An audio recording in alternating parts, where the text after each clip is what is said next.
Job card নিয়ে বিরাট পরিবর্তন। অনেকেই হয়তো এই জনকল্যাণ যে শিবির হয়েছে এখানে জব কার্ডের জন্য আবেদন করেছেন। তো এই নতুন জব কার্ড ২০২৬ বা এই নতুন জব কার্ডের নিয়ম নতুন করে কি অ্যাড করা হয়েছে বা কারা পাবে, কারা পাবে না, যদি আপনি আবেদন করতে না পারেন এই জনকল্যাণ শিবিরে, তো সেক্ষেত্রে নতুন করে আপনারা কিভাবে একটা জব কার্ডের জন্য আবেদন করতে পারেন, কি ডকুমেন্ট লাগবে, কোন নিয়ম আপনাকে মানতে হবে, এই যে ১০০ দিনের কাজের টাকা সেটা আপনারা কিভাবে পেতে পারেন বা কিভাবে পাবেন, সমস্ত কিছুই কিন্তু আজকে আমরা এই ভিডিওর মাধ্যমে দেখব।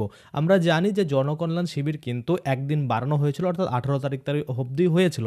তো ১৮ তারিখ অবধি যারা নিজেদের আবেদন জমা করতে পারেননি কিন্তু চাচ্ছেন জব কার্ড আবেদন করবেন, সেক্ষেত্রে কিন্তু আপনারা কিভাবে এই আবেদনটা সম্পূর্ণ করবেন, কতদিন আপনাদের সময় লাগবে, কোথা থেকে আপনারা এই যে ফর্ম সেটা কালেক্ট করবেন এবং কোথায় কিন্তু জমা করতে হবে, সমস্ত কিছুই কিন্তু আজকে আমরা এই ভিডিওর মাধ্যমে A to Z দেখে নেব।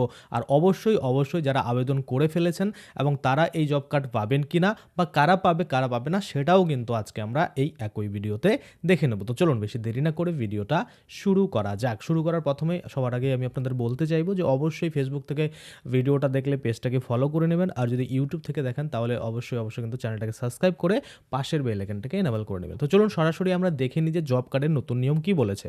দেখুন, নতুন জব কার্ড ২০২৬ কারা পাবে কারা পাবে না সেটা কিন্তু জানিয়েছে। আবেদন করার আগে জেনে নিন, বা যারা আবেদন করে নিয়েছেন বা যারা আবেদন করে রিসিভ কপি জমা নিয়েছেন বা আপনাদের কাছে রিসিভ কপি রয়েছে, তো সেক্ষেত্রে আপনারা সরকারি নিয়ম অনুযায়ী এই জব কার্ড পাবেন কি না। অনেকেই আছেন যারা আবেদন করে দেবেন কিন্তু তারা পাবেন না। কারা পাবে কারা পাবে না সেটা আবার আমরা দেখি। কি বলছে, আপনি যদি জব কার্ডের জন্য আবেদন করতে চান তাহলে অবশ্যই আপনাকে পশ্চিমবঙ্গের স্থায়ী বাসিন্দা কিন্তু হতে হবে। মাথায় রাখবেন, পশ্চিমবঙ্গের স্থায়ী বাসিন্দা না হলে কিন্তু হবে না। আচ্ছা, দ্বিতীয়ত বলেছে যে বয়স ১৮ বছর বা তার বেশি অবশ্যই হতে হবে, না হলে কিন্তু আপনারা এটার যোগ্য নন, পরিষ্কার করে কিন্তু বলে দিয়েছে। আচ্ছা, তারপর কি বলছে, ১০০ দিনের কাজে আগ্রহী, অর্থাৎ আপনি শুধু জব কার্ড নিলেন ১০০ দিনের কাজে আগ্রহী নয়, সেক্ষেত্রে কিন্তু এটা আপনি পাবেন না। অবশ্যই আপনাকে ১০০ দিনের কাজে আগ্রহী থাকতে হবে।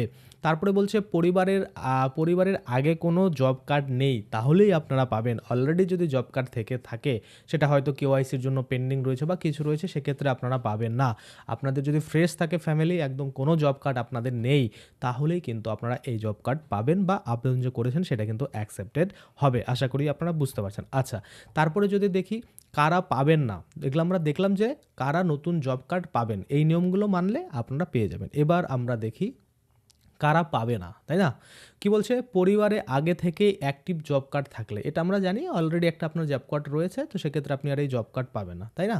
আবার দ্বিতীয়ত বলেছে বয়স ১৮ বছরের কম হলে, যদি বয়সটা ১৮ বছরের কম হয় সেক্ষেত্রে তো আবেদন করতে পারবে না, এটা আপনারা সকলেই জানেন। আচ্ছা, তারপর কি বলছে, সরকারি চাকরিজীবী হলে, যদি সরকারি চাকরি হয়ে আপনি চাচ্ছেন যে জব কার্ড বানিয়ে রাখতে, সেক্ষেত্রে কিন্তু হবে না। আচ্ছা, তৃতীয়ত বলছে সংশ্লিষ্ট পঞ্চায়েত এলাকার স্থায়ী বাসিন্দা না হলে, ধরুন আপনি যে পঞ্চায়েতের আন্ডারে আবেদন করেছেন সেই পঞ্চায়েতের স্থায়ী বাসিন্দা নন, সেক্ষেত্রেও কিন্তু আপনি এই জব কার্ড পাবেন না। আশা করি আপনারা বুঝতে পারছেন। আচ্ছা, তারপরে দেখি আবেদনের জন্য কি লাগবে। এই যে আবেদনের জন্য কি লাগবে এবং এই যে ডকুমেন্টগুলো, এগুলো থাকলে আপনারা জব কার্ডের জন্য আবেদন করতে পারবেন, এবং যে ফর্ম রয়েছে সেই ফর্মটাও কিন্তু আপনারা মানে কালেক্ট কোথা থেকে করবেন এবং ফিল আপ করে কোথায় জমা দেবেন সেটা এবার আমি বলে দিচ্ছি। আগে ডকুমেন্টগুলো দেখে নিন যে কী ডকুমেন্ট আপনাদের কিন্তু লাগবে।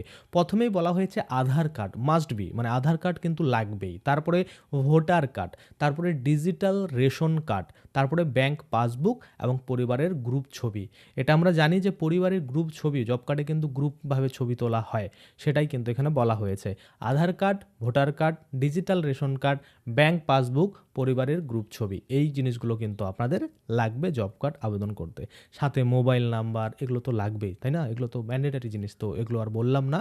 মোবাইল নাম্বার আপনার একটা থাকতে হবে অ্যাক্টিভ, যে কোনো কাজ আপনি এখন করুন না কেন মোবাইল নাম্বার কিন্তু লাগবেই। আধার কার্ডের সাথে বা ব্যাঙ্ক অ্যাকাউন্টের সাথে যে মোবাইল নাম্বারটা আপনাদের লিঙ্ক রয়েছে অবশ্যই সেই নাম্বারটা কিন্তু এখানে ইউজ করবেন। হলো। আচ্ছা, কোথায় আবেদন করবেন?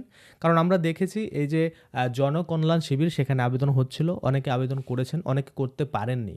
তো সেক্ষেত্রে আপনারা কোথায় আবেদন করবেন, তাই না? এখানে বলা হয়েছে যে গ্রাম পঞ্চায়েত অফিসে গিয়ে আপনি আবেদন করতে পারবেন, অর্থাৎ আপনার যে গ্রাম পঞ্চায়েত অফিস রয়েছে সেখানে গিয়ে যোগাযোগ করলে একটা ২ পেজের ফর্ম দেবে বা ১ পেজেরও দিতে পারে, বোথ সাইড। সেক্ষেত্রে নর্মালি শুধু কিছু তথ্য চাওয়া হয়, সেগুলো দিয়ে সাথে এই ডকুমেন্টগুলো দিয়ে জমা দিলেই কিন্তু আপনি যদি এলিজিবল হয়ে থাকেন তাহলে অবশ্যই আপনার কিন্তু জব কার্ড তৈরি হয়ে যাবে। আচ্ছা, আরেকটা কি বলেছে, যদি আপনি গ্রাম পঞ্চায়েতে আবেদন না করতে চান তাহলে কিন্তু জনকল্যাণ শিবির যে রয়েছে সেখানে। এবার আমরা জানি জনকল্যাণ শিবির বর্তমানে শেষ। আবার যবে হবে তবে আপনারা আবেদন করতে পারবেন। তো সে তো অনেকদিন পরে হবে বা কবে হবে সেটা আমরা জানি না। তো সেক্ষেত্রে আমাদের এই গ্রাম পঞ্চায়েতে গিয়ে বা গ্রাম পঞ্চায়েত অফিসে গিয়ে কিন্তু আপনারা অবশ্যই এই জব কার্ডের জন্য আবেদন করতে পারেন। কি বলছে? যে ভেরিফিকেশন শেষে সাধারণত 15 দিনের মধ্যে জব কার্ড প্রদান করা হয়। যদি ভেরিফিকেশন সম্পূর্ণ হয়ে যায় তাহলে কিন্তু তার 15 দিনের মধ্যেই বা 15 দিনের মধ্যে আপনারা কিন্তু পেয়ে যাবেন। যদি ভেরিফিকেশন সম্পূর্ণ হয় তারপরের 15 দিনের মধ্যে কিন্তু এই জব কার্ড আপনারা হাতে পেয়ে যাবেন। আশা করি বুঝতে পারছেন। আচ্ছা, আপনার পরিবার যোগ্য কিনা এখনই কিন্তু আপনারা চেকও করতে পারবেন। কিভাবে চেক করবেন? আপনার হয় অফিসে গিয়ে যোগাযোগ করতে হবে, যে দেখতে হবে আপনার অলরেডি জব কার্ড অ্যাক্টিভ রয়েছে কিনা। যদি থাকে তাহলে পাবেন না, যদি না থাকে তাহলে পাবেন। আরও কিছু নিয়ম রয়েছে, এলিজিবল ক্রাইটেরিয়া যেগুলো আমি আপনাদের বললাম সেগুলো মানতে হবে। যদি মানেন তাহলে অবশ্যই আপনারা কিন্তু নতুন করে জব কার্ড পেয়ে যাবেন। তাহলে আশা করি আপনারা বুঝতে পারছেন যে যারা আবেদন করে ফেলেছেন, যারা আবেদন করতে চাচ্ছেন, কোথা থেকে ফর্ম পাবেন, যারা অলরেডি জনকল্যাণে জমা দিয়েছেন তারা পাবেন কিনা, কারা পাবে সমস্ত কিছু নিয়েই কিন্তু আমরা আলোচনা করে নিলাম। আজকের জন্য ভিডিওটা আমি এখানেই শেষ করব। যদি ভিডিওটা ভালো লাগে অবশ্যই একটা লাইক করে দেবেন। যদি আমার চ্যানেলে প্রথমবার ভিজিট করে থাকেন, নিচে একটা রেড কালার সাবস্ক্রাইব বাটন দেখবেন, ওখানে ক্লিক করে সাবস্ক্রাইব করতে পারেন। আর সাথে যে বেল আইকনটা আসবে ওখানে ক্লিক করে বেল আইকনটাকে এনেবল করে দেবেন। তাতে করে কি হবে, যখনই আমি এই ধরনের কোনো ভিডিও বানাবো সেটার যে নোটিফিকেশন সেটা কিন্তু আপনার কাছে পৌঁছে যাবে। আর যারা ফেসবুক থেকে ভিডিওটা দেখছেন তারা অবশ্যই পেজটাকে ফলো করে দেবেন। তো চলুন আজকের জন্য ভিডিওটা এখানে শেষ করছি। ধন্যবাদ।